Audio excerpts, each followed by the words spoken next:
Silk sorry எல்லாம் நம்ம sorry ஆர்கனைசர்ல organise பண்ணி வச்சுருவோம். நம்ம ரெகுலரா யூஸ் பண்ற டெய்லி வேர் சாரி எல்லாம் நம்ம எப்படி ஃபோல்ட் பண்ணி வார்ட்ரோப்ல வச்சாலும் கலஞ்சு கலஞ்சு போயிடும். அந்த மாதிரி சாரி எல்லாம் இப்ப எப்படி ஃபோல்ட் பண்றது அப்படிங்கிறத பத்தி பார்க்கலாம். சாரி இதுவரைக்கும் ஃபோல்ட் பண்றதுக்கு எல்லாருக்குமே தெரியும்.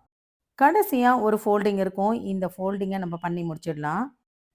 லெஃப்ட் ஹேண்ட் சைட்ல ஒரு ஃபோல்டிங், ரைட் ஹேண்ட் சைட்ல ஒரு ஃபோல்டிங். ரைட் ஹேண்ட் சைட்ல மடிச்சு வச்சிருக்கிறதுல ஒரே ஒரு லேயர் மட்டும் எடுத்துட்டு, அந்த பக்கம் ஃபோல்ட் பண்ணியிருக்கிறத இது உள்ள நம்ம தள்ளி விடணும். நம்ம கை வந்து உள்ள தாராளமா போகும். இப்படி கைய விட்டு சுருக்கம் இல்லாம தள்ளி விட்டுருங்க. அவ்வளோதான் பாருங்க. இவ்வளோ சூப்பரான ஃபோல்டிங் ஆயிடுச்சு. ஒவ்வொரு சாரிய இந்த மாரி ஃபோல்ட் பண்ணி நம்ம அடுக்கி வச்சோம்னு வச்சுக்கோங்க, கீழ விழுந்தா கூட நமக்கு கலையவே கலையாது. வார்ட்ரோப்ல பார்க்கறதுக்கும் நீட்டா, அழகா தெரியும். ஃபர்ஸ்ட்டு ஃபோல்ட் பண்ண சாரி ரொம்ப ஸ்டிஃப்பான சாரி. அதனால சூப்பரா நின்னுடுச்சுன்னு நீங்க நினைக்கலாம். ஷிஃபான் சாரியும் இதே மாதிரி ஃபோல்ட் பண்ணும்போது கரெக்ட்டா ஃபோல்டிங் சூப்பரா வந்துருங்க.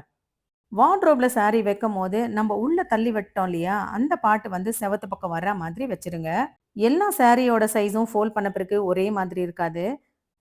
சைஸ் வைஸ்ல அகலம் கீழ இருக்கிறதும், அகலம் கம்மியா இருக்கிறது மேல வர்ற மாதிரி அடுக்கி வச்சுக்கோங்க.